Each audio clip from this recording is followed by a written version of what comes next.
All right, thanks for having me, Fran. I am Vera Jones, motivational speaker, trainer, and corporate coach. That is my now thing. I'm a graduate of Syracuse University twice over and in communications. And I started my career actually in radio, transitioned into television, specifically sports broadcasting. And 30 plus years later, I started when I was 2.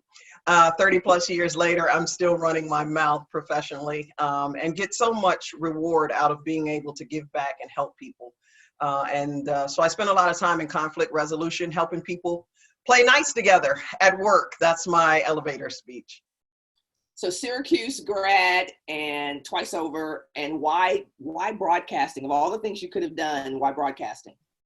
Interestingly enough, in school, when I make jokes about running my mouth, I was always the kid. There were a lot of shy kids that when it was time to do show and tell, they didn't want to talk. They didn't want to read aloud in class, even from elementary school. I was like, oh, pick me, because I got a story to tell about what I did last summer. And so I was always that person, and I knew I had this gift of gab. I knew I enjoyed people. And I just, and also really got into a lot of creative writing as a young person. So journalism, that whole piece, broadcast journalism overall, was just right up my alley. So going to Syracuse University was big for me because at the time that school was recognized as the best school in the nation for communication. So I was really blessed. Were you from the Northeast? How did you get to that part of I know that Syracuse is world renowned in that area, but how did you get there? Well, playing basketball. I am from the Northeast. I grew up in the Washington, D.C. area, and basketball was really my ticket in. It was kind of known that while my parents had expectations and hopes that I would go to college, it was made kind of clear in order to afford that opportunity that a scholarship was, whether academic or athletic, was going to be necessary. So I did get a full scholarship to Syracuse to play back in the 80s, and the rest is history. The big break. When did the big break come? And before you talk about the big break, whatever that is, what were the little breaks along the way to get you there? So the little breaks, interestingly enough, in college, after my freshman year, I started working at the college radio station, doing some news, some sports, and some DJing, wiki, in the 80s. And then that just kind of, I stayed with that. That's where I gained a lot of experience, had an internship at the CBS affiliate by my senior year. And oddly enough, when I got out of college, there wasn't necessarily a broadcasting job just waiting for Vera to step into. So I went off in another direction for a year, selling orange juice and coffee, Procter & Gamble, but that gave me the corporate experience.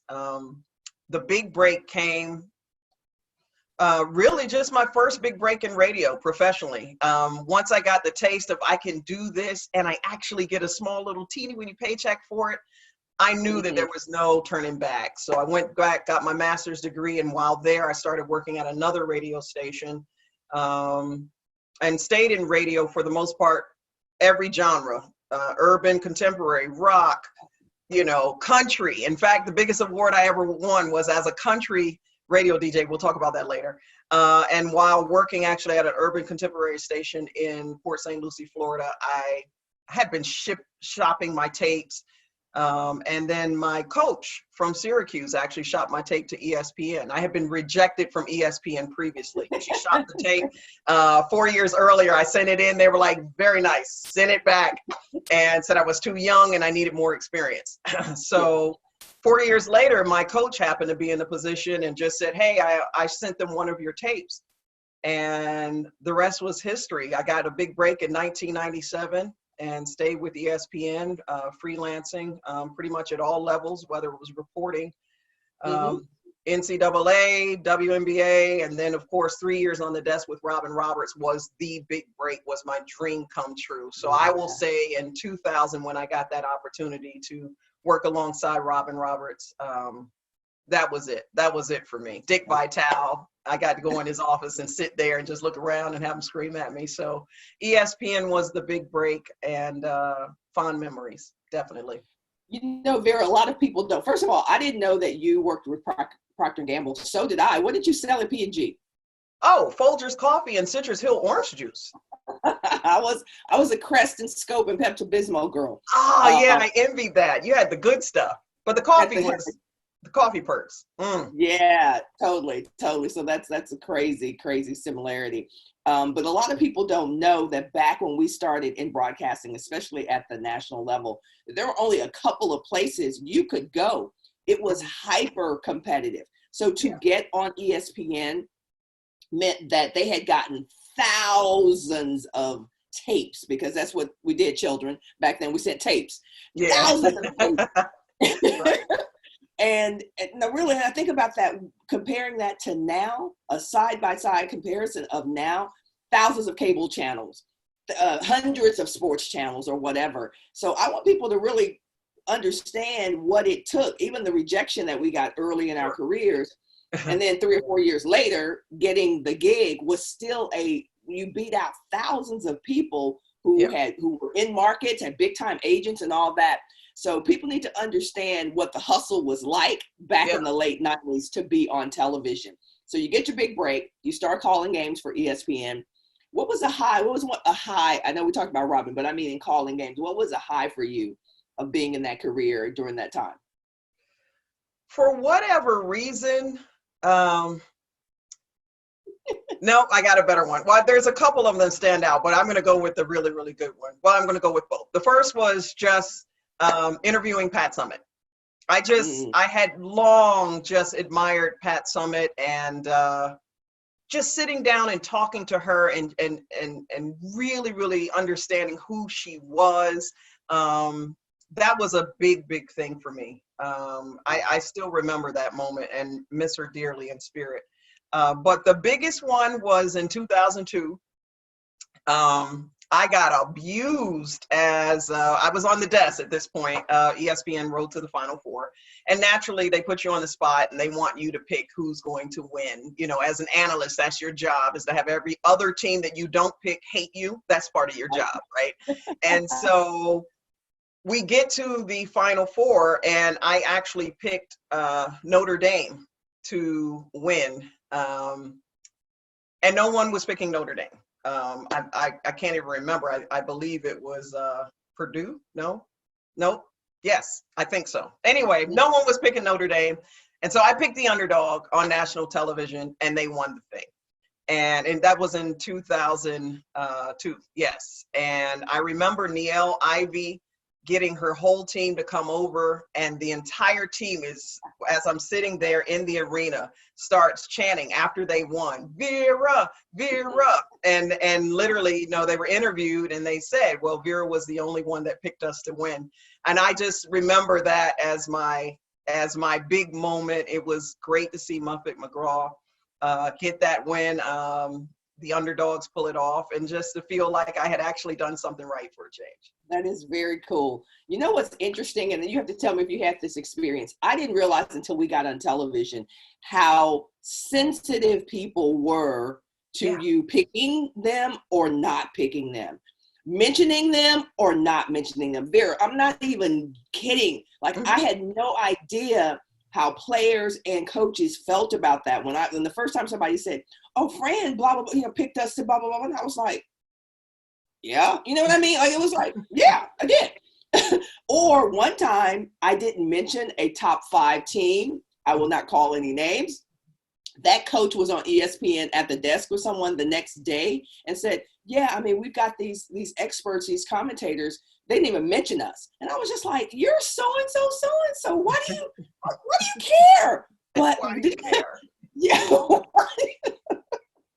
Why are you so bent out of shape about that? Did you have experiences? What kind of like aha experiences did you have when you were like, dang? Stop. Because I just finished telling you that my dream interview was Pat Summitt, you know, the first time I entered. So, and I want to say this would have been maybe this was 2000. I don't know. I get all my dates mixed up. Maybe 2000, 2001, not really sure. Same thing. We're in the arena. I decide I'm going to wear, it's Final Four. Rutgers is in there, and Rutgers in the semifinals, I believe, is playing Tennessee. for no other reason, not even thinking, because it was all about me being self-absorbed about my gear. I decide I'm going to wear a hot red pantsuit, right? Oh yeah. Oh, I want to set it off. We're going to be in the arena. I'm on ESPN. I want to set it off. I got this pantsuit. It's hot red. You know, I got the black pumps, and I'm like feeling myself. I'm like, I look fabulous today. I don't know what everybody else is doing, but I look fabulous, right? Sitting up there in the arena, I hear somebody going, Vera, Vera. So I turn and I look, and it's Pat Summitt's husband, and he's yelling at me, and he's saying, "Can you be any more obvious?" And I'm, it's loud in the arenas, thousands of people, and I'm going, "What?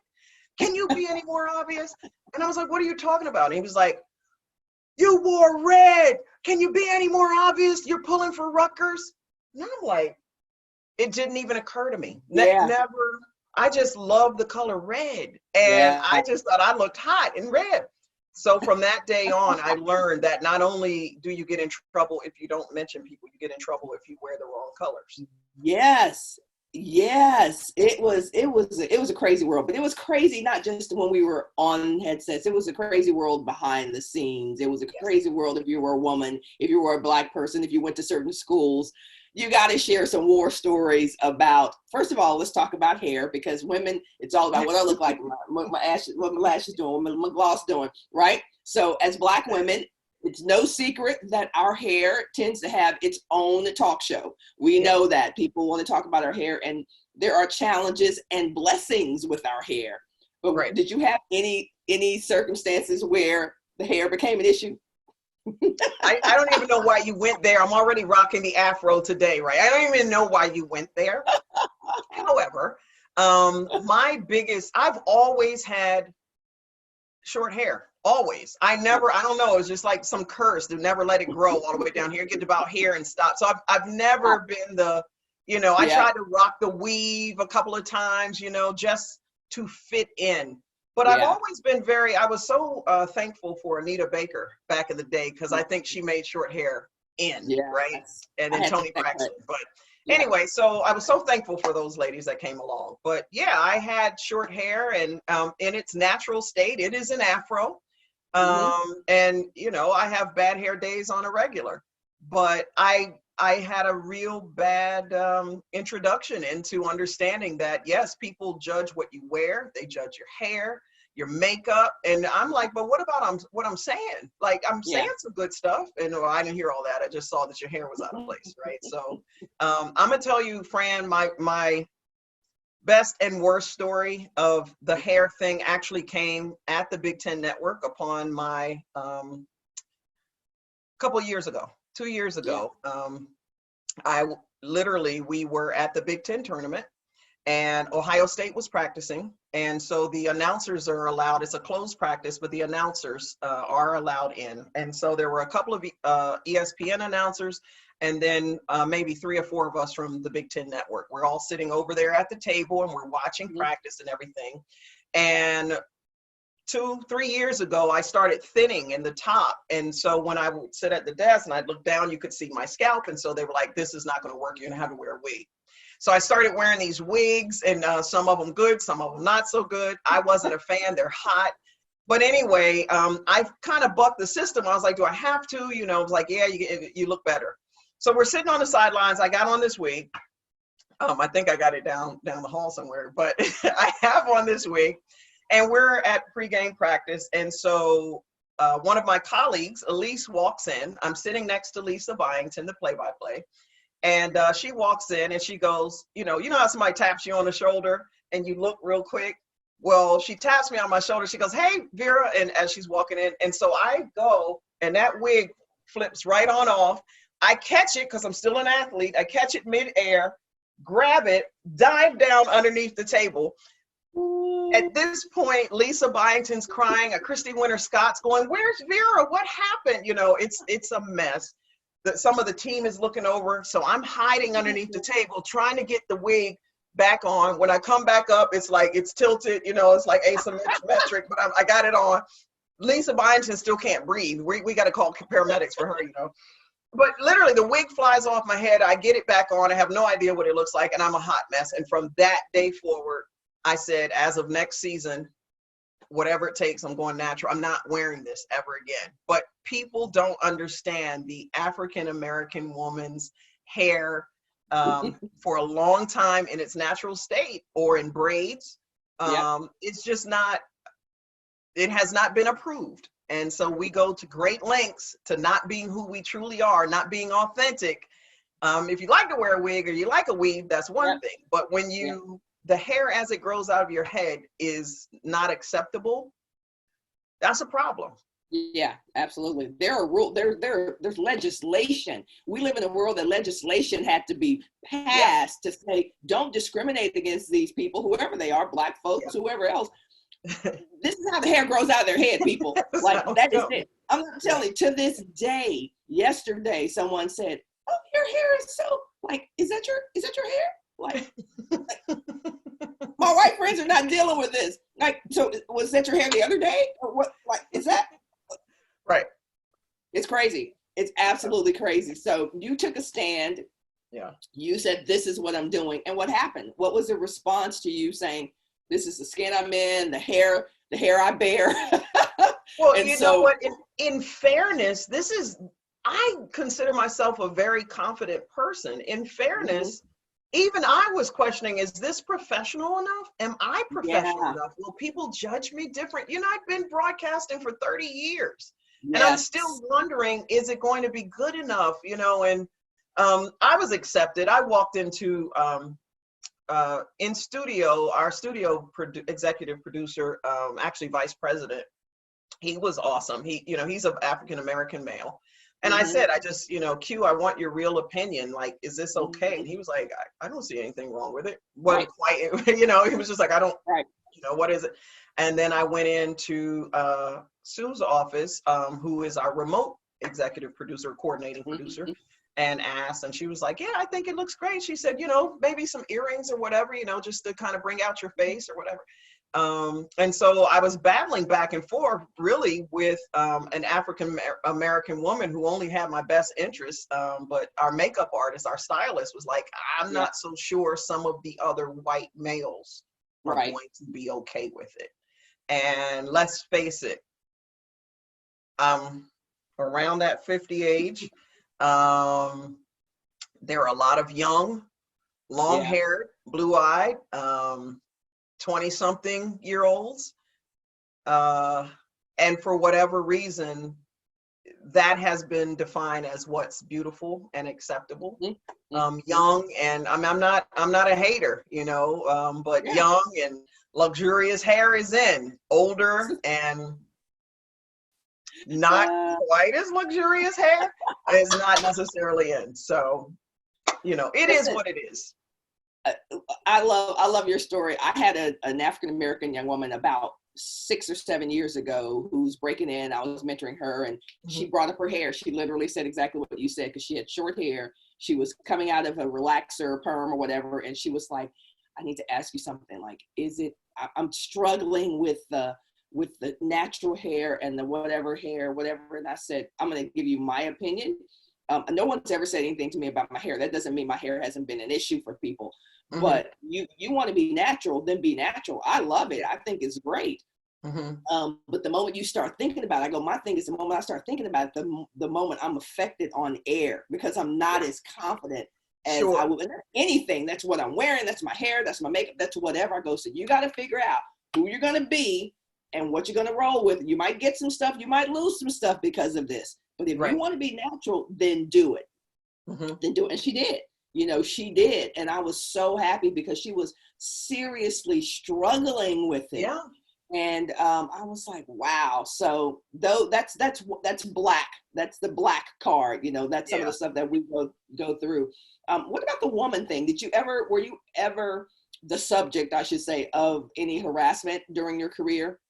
That we don't need to know where, unless you want to say where. No, only once in my radio career. It wasn't actually in my television career. For television, I've been at ESPN, Fox Sports, Madison Square Garden Network, NBA TV. No, Big Ten Network, no problem. Not an issue. But I was a woman calling women sports, right? And so there's a stigma of where you belong. So I can honestly say, I don't think I stepped out of my lane, so to speak. So I don't have some of those same stories. The only issue I had, there was, in radio situations, I found myself on several radio stations I worked for over the years where I was the only woman. And so sometimes in board meetings or whatever, conference rooms, some of the discussions of I was representing all women, so when you're, hey, do we want to do this? Or what about marketing and promoting that? Or, what about this advertiser? Whatever the situation was, I would say some of the struggle was more of just being able to have a voice and feeling the pressure of every decision I make is for a woman, or every decision I'm making is to represent all Black women, so, but yeah, I can't say for me. I have watched from the sidelines that happen to other people though, for sure. I did have an instance at one of the television gigs that I was working where one of the game producers was harassing me. I'm sure he thought it was flattering, but it just made things really uncomfortable. First of all, he was married. Second of all, he was hitting on me. And I finally was like, and I was, early in my career. And what most people watching us are wondering as they're hearing these glorious war stories is, wow, like, I don't know what I would have done in that instance, because you want a career. You don't want to, all the stuff. If you haven't seen anybody, male or female, watching us right now, if you haven't seen Bombshell, you need to see that movie. That's what women are going through. And I guess to some degree, men are going through. You're in a high powered job. You're in a highly desired role. And then people start hitting on you, or people start harassing you. So you have you're thinking, if I say something, I might lose my job. I might kill this person. Like, all those things go through your head that really shouldn't be going through your head, because your people are trying to victimize you. So the whole thing should be your safety. But it does happen, because I was thinking, why are you doing this? First of all, this is just going to screw up everything. I don't like you, first of all. Second of all, you're married and you're the producer on this show. But that had been going on forever. And finally, I just said, stop, which was hard as a 20-something-year-old. I just said, stop. All I could do, stop, not interested. And it did stop. But it also became uncomfortable. And that's when I learned that you got to be okay with being uncomfortable. Nothing happened with my career. I'm sure some stuff I didn't get because of that, but I was willing to take that hit. I was willing to take the hit that, listen, if I don't get an assignment because I'm tired of you hitting on me and I told you that, I'm good. I'm good with that. But it was scary. It was very scary, especially at the beginning when you have no, you have no reps, you have no whatever. That could have been the end of my career, but fortunately was not. Good. So you've been in the business a while. What are some of the things that folks who are looking at us now might need to know if they're interested in becoming a sports announcer or getting into the business of sports broadcasting? I think the first thing that I always recommend is just, what are you doing to get your reps? This isn't back in our day when we had reels, reel-to-reel tapes and shopping. There's so many ways. Doing what we're doing right now constitutes, and getting that online constitutes, whether it's on YouTube or wherever, Facebook, wherever. There's plenty of opportunity to show that you have interviewing skills. There's plenty of opportunity to show that you have connection with people. You can sit down now, do the same thing with this, put the TV on that side, do the play-by-play sitting on that side, and that becomes your game reel. There's so many creative ways that we didn't have before. So I would first recommend, if what you want to do is commentate sports, either as a play-by-play or as a analyst, then do that. And do that as often as possible, even if it's just to watch yourself. To see what you missed in the game. Or are you feeling the tempo? There's so many opportunities to do that. So there's not really a whole lot of excuse. You can get a film made, a package made quickly now. The other, I would say, that sometimes gets overlooked is the ability to write. A lot of people want to be on TV to be on TV. But depending on what job it is that you are going to be delivering, even if you're the play-by-play and you have to deliver an open, you got to write down that open, you know what I mean? Get really good at writing, even as a reporter. A lot of times when they come to you for a hit, some people are good at just, I know exactly what I want to say. Me, I might have to have some bullet points to make sure that I stay on point. So writing is a big part of, and just the journalistic experience. You're telling stories about sports, or if you get in the news, naturally you're telling stories. So you definitely want to get really, really good at your writing skills. And then the last thing is the passion, so that you can take the hits, the passion for it, that you understand those first few times on air, you are going to stink up a room. You are just going to stink it up. And you're very fortunate if you don't. And if you get your hits enough and practice enough, you probably won't. But even still, once you get that break, sometimes, I don't know, just the nerves, the excitement, the anticipation, it'll throw you off course. So practice, practice, practice.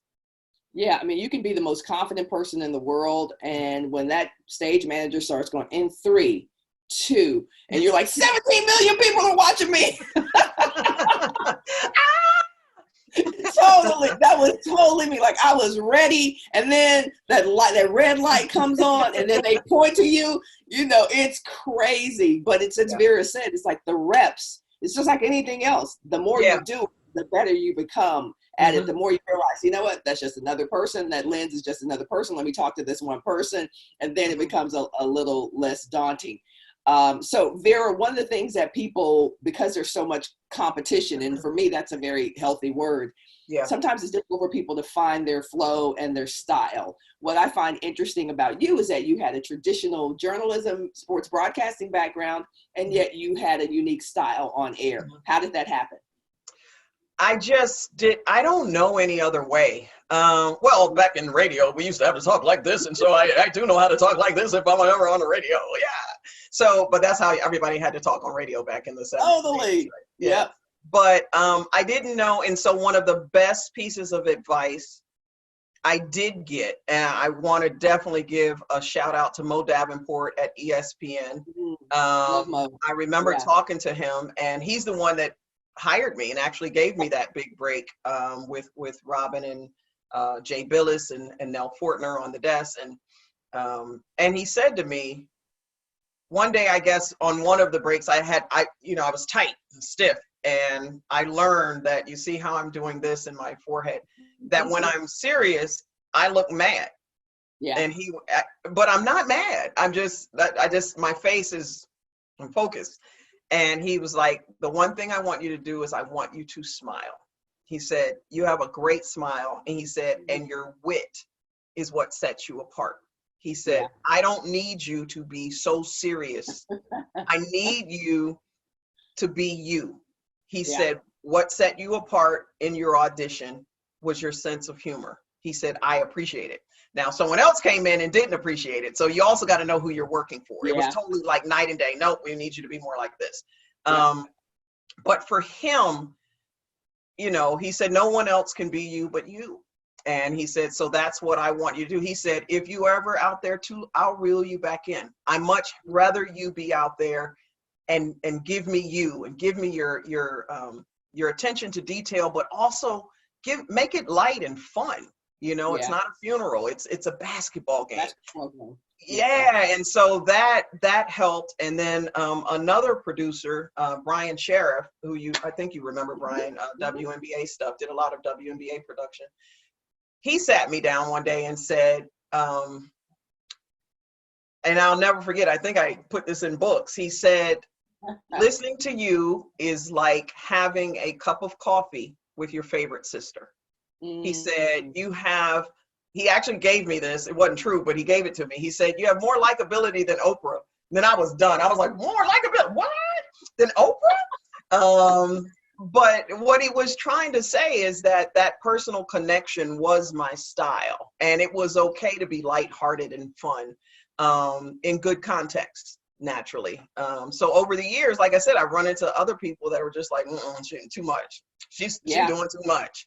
And others like, that's why I love it. I just love it because she makes it light and funny. So at the end of the day, you're going to have, no matter what you do, you're going to have some that love and some that don't. right? Jesus had that. Yep. Why not me? Absolutely. Yeah. Yeah. You said a couple of things, you're talking about Mo Davenport. I want to share with folks, like, you have these producers who will champion you. Producer is the person on the crew who hires you. Basically, they see what you do and then they go, okay, I like that. I want that. I want to add these pieces. They kind of put the team together. So on one side, it's very flattering and affirming when a producer champions you, as Yes. Vera pointed out. Then the next producer comes in, made like wants to have none of that. They don't want any of this. They don't want you doing any of that. They want to change everything about you. And it's a real interesting dynamic because it totally changes your life on that set. It does. So what was it like for you, Vera, when the new guy or girl, woman came in and was like, gave you the Heisman stiff arm? Well, there was a lot that went on with that. In hindsight, she was young white woman. I won't share her name, but she probably had a lot of, in hindsight, I can look back and because I'm a very empathic person and I could see where it was important for her to carve her own niche. It's just like in sports, we see this happen with coaches all the time, right? You get a new athletic director. Well, the new athletic director, no matter how many wins or losses you did, even, okay, I might give you a chance, but I want to make a name for myself and bringing in the kind of coach I want. Well, it was that same situation. And it was very clear. She said, after that first year, she said, I'm really, she gave me some people like you. I don't, sometimes you're this, you're that, and the other. So I already, knew she wasn't feeling me 100%. But she did say what she wanted was WNBA. She wanted to help with the transition of NCAA. So she wanted either WNBA coaches or players. And she was true to her word because that's what she kept in that position. She said, we'll still keep you, we want you on the team, but in that spot on the desk, we need top of the line experts that have played it either played it or coach it at the highest level.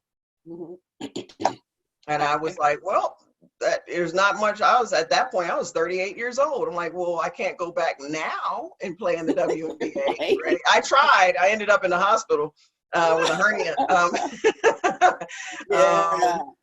But yeah, so she made it very clear what she wanted. And sometimes, but it was hard because I was going through a lot of personal stuff, a divorce at the time. There was so much stuff going on in my life. And that job meant everything to me. I defined myself by it. So that is the first time that I said, you know what, at the time my son was 5 years old, he was just getting ready to start. And I actually took it as this is a good time to just step away from it altogether. And just be a really good mom, because there was a lot of travel, as you know, there's a lot of travel involved. And sometimes things happen for a reason. But at the time I was mad. Oh, I was so mad. I was like, man, how are you going to tell me I need to be, but based on her needs, I didn't qualify. So. Yeah, that's, and I want to share this with everybody because it's important that they understand that while it's fun and glamorous, so y'all think, and exciting to be on television, this is the real stuff. That's the real stuff, but this is the real stuff too. And you're gonna encounter some of this stuff, and you have to be ready. And even when you're not ready, you still have to deal with these kinds of things because they happen a lot. And they feel hurtful and they feel disrespectful and all of those things that happen. But a new producer can come in, and if you're not the flavor of the week, if they want to do something different, then they are literally in their right, in the rights of their job to do something different. And it doesn't even have to be about a professional. They could just bring their crew in. Like, I'm just bringing my girls in. I'm just bringing my boys in. That happens all the time. And frankly, it is infuriating for me when I see people. I love people who are good. I'm sitting at home pulling for you. I'm pulling for everybody I know because we grew up in the business together. So when I see something, I'm like, what the hell is that? Who is that? Exactly. And it's a real thing, y'all. It's like, well, the producer's friends with that person. So that's how that person matriculates through the system and is doing all this stuff. It happens every day. So you have to know that. And you have to factor that into the equation of your career. And as Vera said, then perhaps you make a little shift, a little turn, because things do happen, and they do happen for a reason, and they do give you an opportunity to do something different. Right. In your life. So we talked a little bit about the Black, the woman, the style, because that's important, that you figure out who you're going to be and decide who you're going to be. I remember when I was covering the WNBA, right after I retired in the WNBA, and I was carving, I understood branding. I was carving, I'm like, I got to carve some stuff out, some space here. Because if I'm just like everybody else, then when time comes for something, then I'm just like everybody else. It's easy to discard me. And I remember we were doing this little segment for Lifetime Television, who, was one of the broadcast partners for the WNBA. Yep.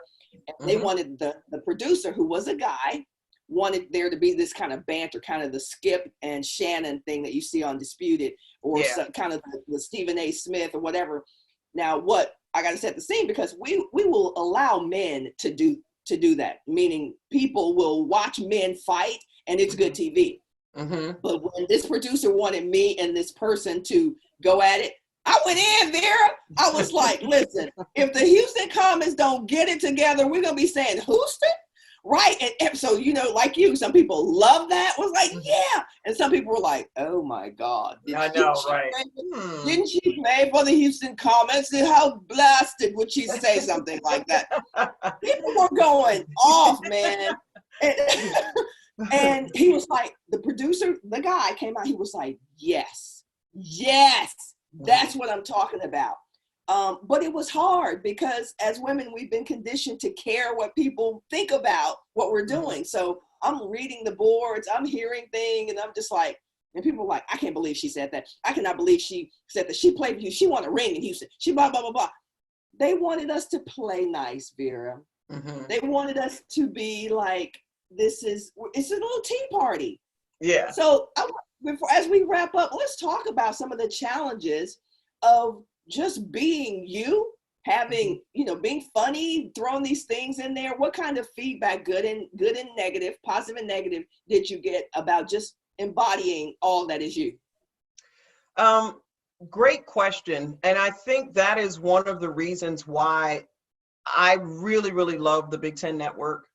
I felt like that was my niche. I joined Big Ten Network, came into play in 2007, and I was part of that original team of analysts, and remained the only original analyst from 2007 when I just retired this past March.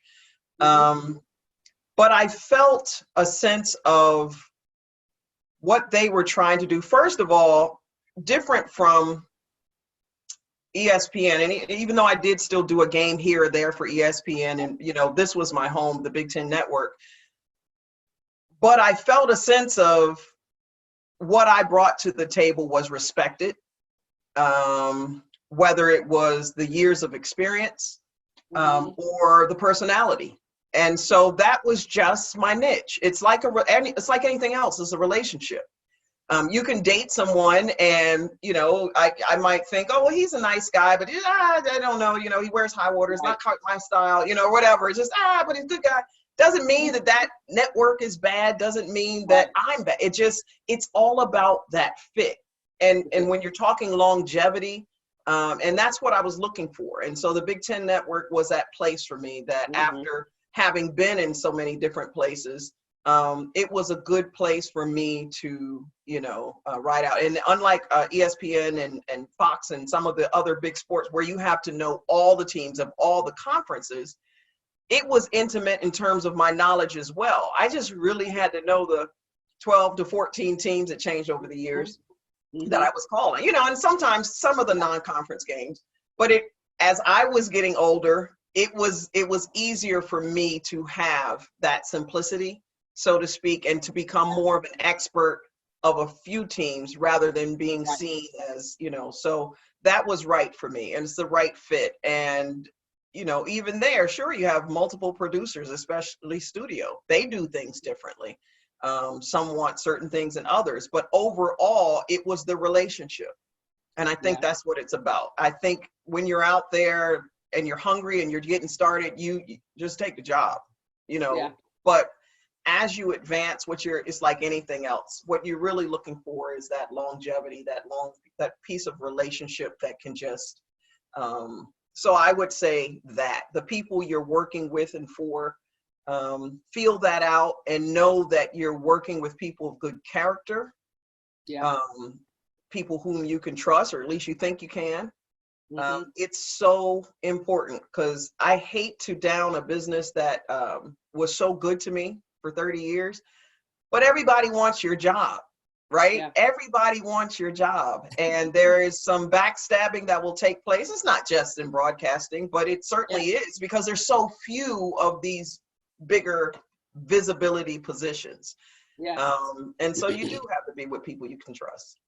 Yeah, and just knowing that, understanding that you are in a desirable position. So I started to get to a place where I was like, yes, I revere the women and the Black women who are doing what I do, because I know there are so few of us who are doing it. And though we never spoke about what our experiences were, we knew we were probably experiencing some of the same things. Sure. And I would just add to what Vera says, to ask for feedback. That's one of the things that I did throughout my career was, give me some feedback, specific feedback, because it was weird that nobody, like we were basketball players. So we had coaches who were telling us, letting us know what we did well, what we didn't do well, and what we needed to do better.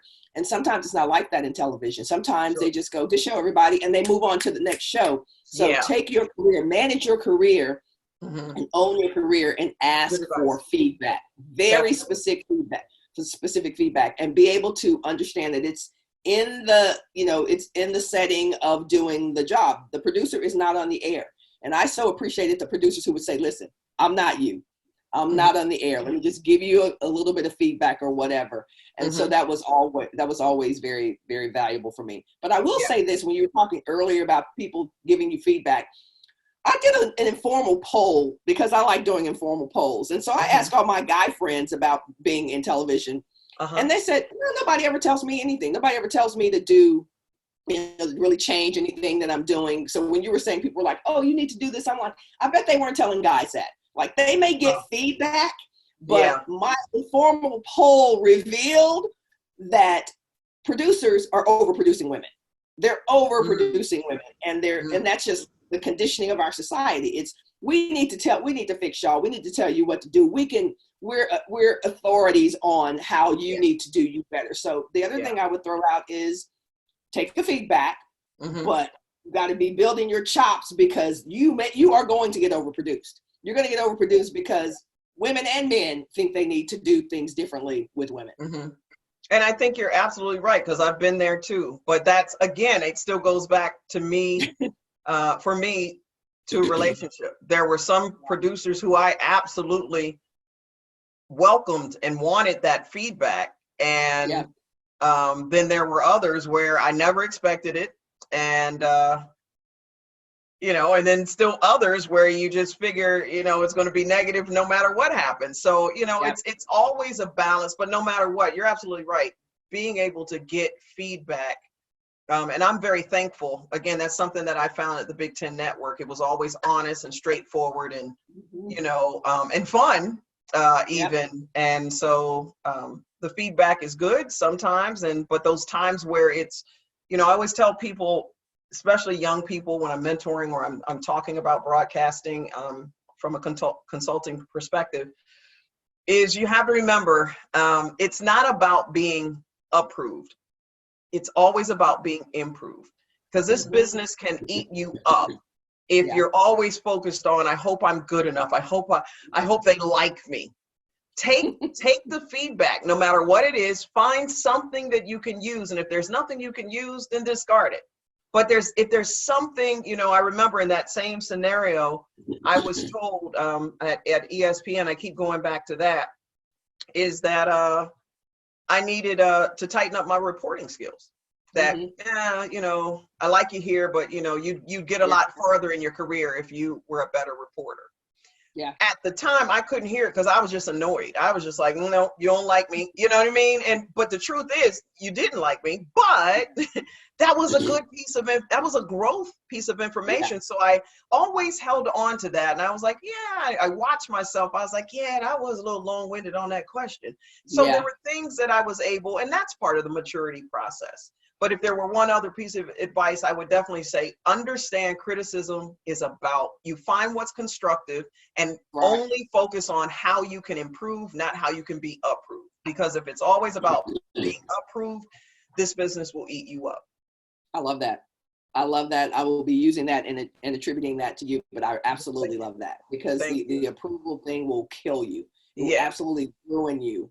You know, and that comes from just knowing your skill set, but also, you know, I was a player played at Texas, where my coach was a great balance of, I love this is exactly what you said, but you got to get on the boards. Like we're not nearly as good as we are when you're, you know, out on the boards and that kind of stuff. So know your strengths, but at the same time, seek that coaching. So as we turn our attention to today, you mentioned that you had this 5-year-old little boy when you were at a place in your career and you were thinking about making some changes. That little boy is a man now, and y'all got your little show going. What's happening with the Drew and Vera show? What are you guys doing these days? You know what? We're not doing anything ever since COVID. My son graduated from Florida State. I'm very, very proud of him. So he's home with me now. And so when things first started, it was like, hey, we're home. It was almost like playtime. And so we did a lot of video, and I love working with him. Just, he's got a creative, fun spirit. And so we tried to do some things just to be honest, just to kill the time. We were like, oh my God, we're home every day looking at you and you fussing at me about my room. You know, what can we possibly do? And so it has come to a hiatus. I'm actually working on a couple of big projects now. And he's doing his thing and trying to, in the midst of COVID, find a job, right? So we've kind of taken a step away for a little bit, and we will return in good fashion, I'm sure, at some point, but there's no rush for the Drew and Vera show. Mountain Drew and little hiatus. In broadcasting, we take hiatuses. You know, there's the break, and then we come back. Season season premiere is coming soon. But no, I really enjoy those. I just enjoy a lot of times when you're good at your craft, and then people get a chance to see you do other stuff. They're amazed that you do anything else. Like, oh my God, I never knew you were like this, or I never knew that was. So I really enjoyed those. What else are you doing these days?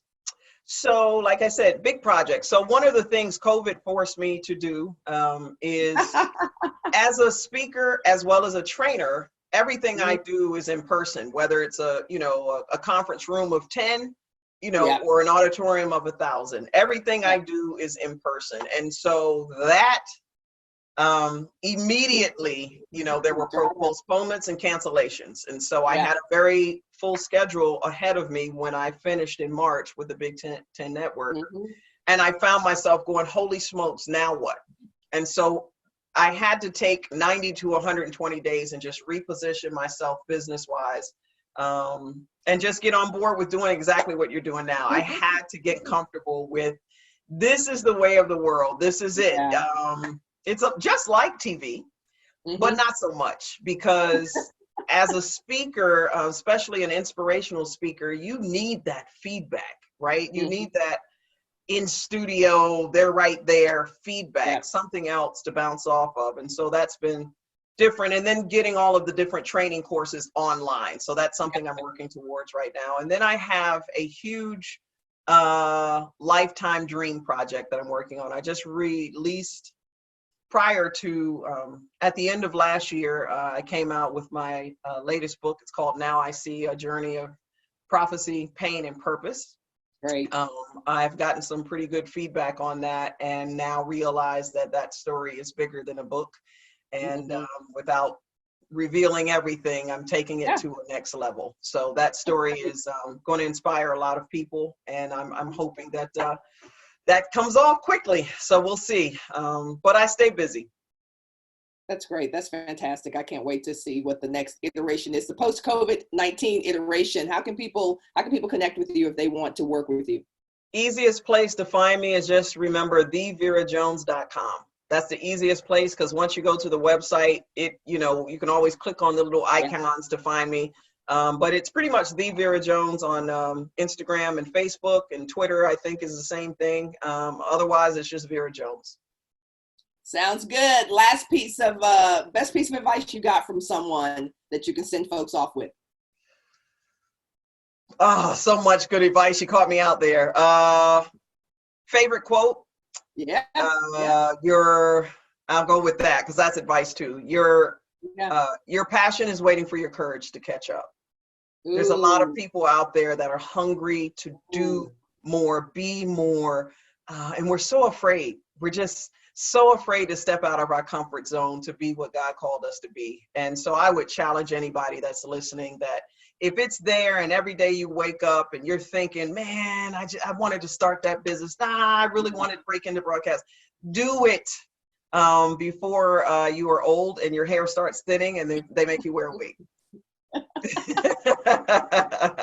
is the Vera Jones. You can catch up with her at theverajones.com. Vera, thank you so much for being on the show. Thank you, Very Fran. excited about what's happening, and I'll have you back on once all that gets out there and some things get finalized. We can promote that and all that great stuff. So thank you for being on.